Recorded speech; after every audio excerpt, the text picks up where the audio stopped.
I want to talk to you about a piece of history that goes largely untouched in the story of American history. And it's regarding people who were classified as black and also owned slaves. Now, this is a very touchy subject for a lot of people and for a variety of reasons.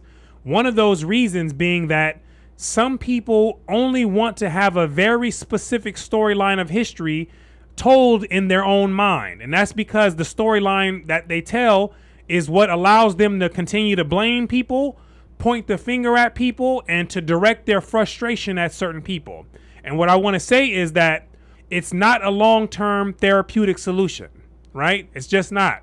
And so a long-term solution would be to deal with the facts, embrace the facts, and then see reality for what it really is. Because when you do that, you increase your wisdom, knowledge, and understanding. Now, to get into the topic of black slave owners, we're going to be reading from a book called Black Slave Owners by historian Larry Koger.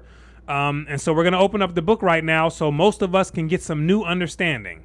Now, reading from the foreword, it says this: in South Carolina, free Negro masters were similar to white slave owners.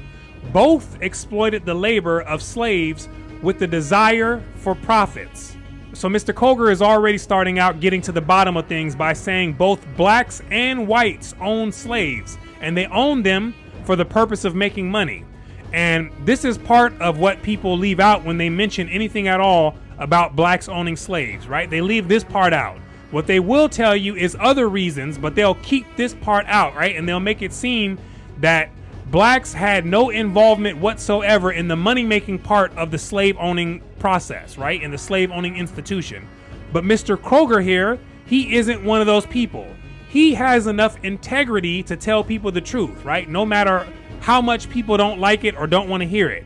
So his honesty is much appreciated, and we value it. So he continues saying this: quite often, the colored artisans brought slaves who were employed in their trades. Others bought slaves to be hired out and then kept the wages of their bondsmen. They also established a master-slave relationship which demanded subservience from their slaves. The documents I have examined showed Negro masters selling rebellious slaves or placing disobedient bondsmen in the local jail or workhouse. Yet black slaveholding had a benevolent side. Black folk labored for years to purchase the freedom of family members who were slaves to white masters. Still others acquired the freedom of beloved friends. And this is the only part of the story that people usually tell when they're discussing blacks owning the slaves, right? This is what they'll say. They'll try to make it seem like the blacks only owned slaves because they were buying out their family members. But that's not even remotely close to being the truth, right? As we're going to see as we continue going. Now, don't get me wrong. This was a very honorable thing to do, and it should most certainly be part of the story. But understand that this is only part of the story. The survey of the local documents could not demonstrate the dominance of the benevolent or kinship aspect of black slave owning. Indeed, the census of 1850 demonstrated that 83.1% of the Negro masters were mulattoes, while nearly 90% of the slaves were rich skinned. Now he says dark skin in here, but in the Iroquois community, we don't use the word dark to refer to people's skin color, right? And their skin complexion. Because that word is linked with too many derogatory ideas, which encourages self-hate, right? And so that word should not be used to refer to people's skin complexion. And so we use rich instead. So 83% of the slave owners were mulattoes who were still classified as Negroes, and the other 17% of the slave owners were people with more obvious West African features. And 90% of the people that they owned had very rich brown skin, which also means that 10% did not. So let's continue reading. Where was the kinship? Since mulattoes primarily married mulattoes, the black folk owned by light-skinned African Americans were seldom kin and were overwhelmingly held as laborers. By and large, Negro slave owners were richer copies of their white counterparts. In other words, they carried the same inner characteristic as the white slave owner, but they just had a different outer appearance, right? And so this is important because we need to understand that anyone with any physical appearance can take on any character trait. Anyone, right? And that's why it's a foolish thing for people to walk around thinking that people are the same people just because they have a similar outer vessel, right? And they look somewhat similar. right? People have to stop buying into that idea. And so let's move forward into the introduction of the book, where it gets more detailed and it gets a little bit more spicy. And so Mr. Koga writes, "Black slaveholding is a historical phenomenon which has not been fully explored by scholars. Graduate students of history are often surprised to learn that some free blacks owned slaves. Even historians are frequently skeptical until they discover the number of black masters and the number of slaves owned by them. To many readers, slavery was an institution exclusively utilized by white slave owners. The fact that free blacks owned slaves has been lost in the annals of history.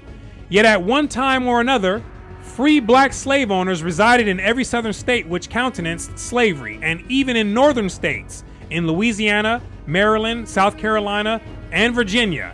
Free blacks owned more than 10,000 slaves according to the federal census of 1830. You see that? 10,000 slaves was the inventory owned by other Negroes.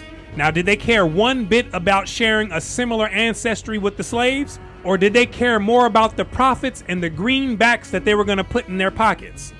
Let's find out. Many of the black masters in the lower South were large planters who owned scores of slaves and planted large quantities of cotton, rice, and sugarcane. Now, if you made it into the planter class, then that means you've made it big. These weren't the nickel and dime type of slave owners, right? These were the real deal slave owners. And what we're about to see is how real deal they were. Now watch this. In 1860, for example, Auguste Donato, a free colored planter of St. Landry Parish in Louisiana, owned 70 slaves who worked 500 acres of land and produced 100 bales of cotton. He owned 70 slaves that worked 500 acres of land. Now imagine if you owned a company right now and you had 70 employees working 500 acres of land doing whatever type of work that they needed to do. You would have to have some pretty decent managerial skills to pull this off and to make a profit. And guess who had these skills?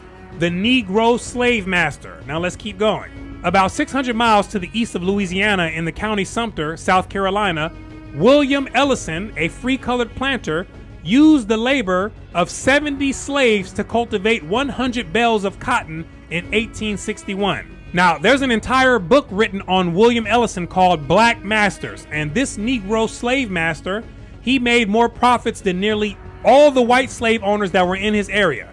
He was a big-time slave owner with owning 70 slaves who were classified as black people. Now let's continue and get some more. In South Carolina, Robert Michael Collins and Margaret Mitchell Harris used their slaves to till the soil of Santee Plantation and grew 240,000 pounds of rice in 1849. They didn't buy these black slaves as family members. They bought them to go and work the land and to produce more than 240,000 pounds of rice, right? This is crazy, isn't it? He continues writing this.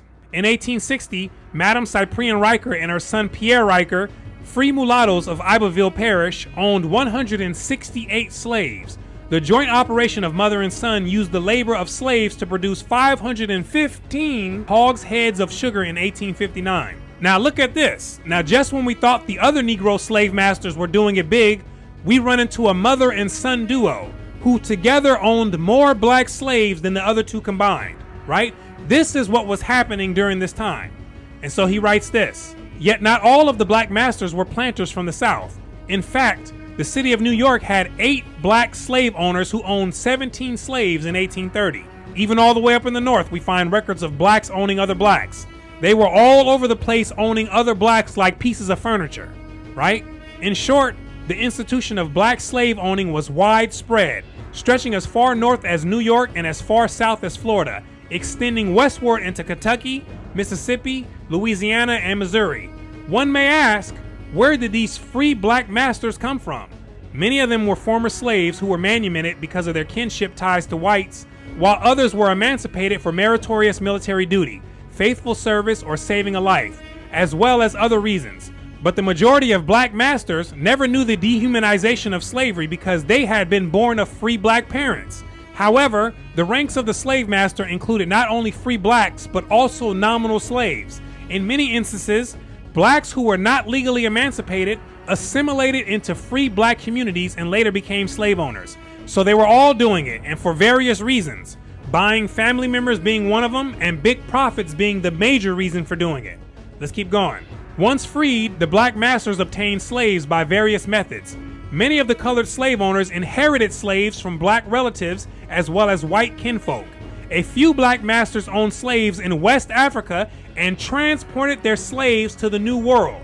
But the majority of black slaveholders used their own industry and worked as artisans, entrepreneurs, and even as unskilled laborers to obtain the capital to buy slaves.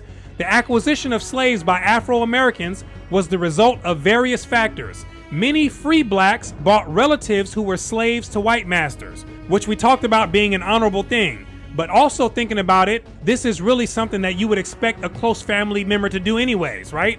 But either way, they were definitely buying people for these reasons. Quite often, when marriages occurred between free blacks and slaves, the free spouse attempted to buy the freedom of the slave spouse and the children.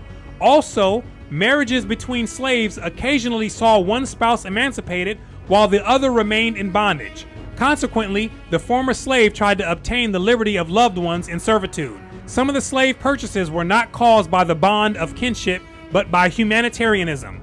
Free blacks of benevolent persuasion sometimes used their own money to purchase slaves with the intent of emancipating them. However, many black slave masters did not intend to manumit their slaves and viewed the institution of slavery as a source of labor to be exploited for their own benefit. Meaning they had a mind just like the other whites who were involved in the slave institution. The only difference was a physical difference.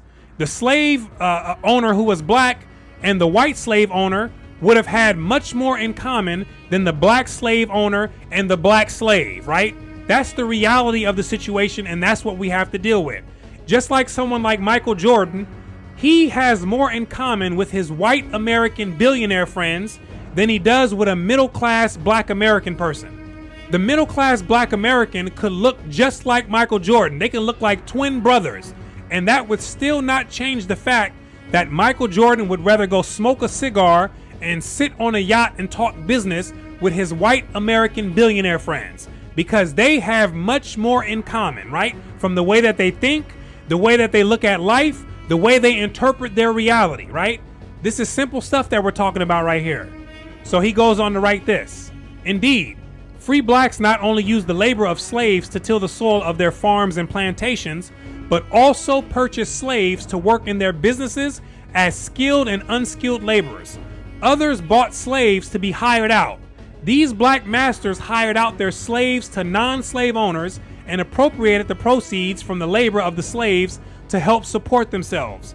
Whatever the reason may have been to stimulate the free blacks to acquire slave property, the system of American slavery was a universal institution in which even Afro-Americans became slave owners and occasionally ascended to the ranks of large slave-owning planters.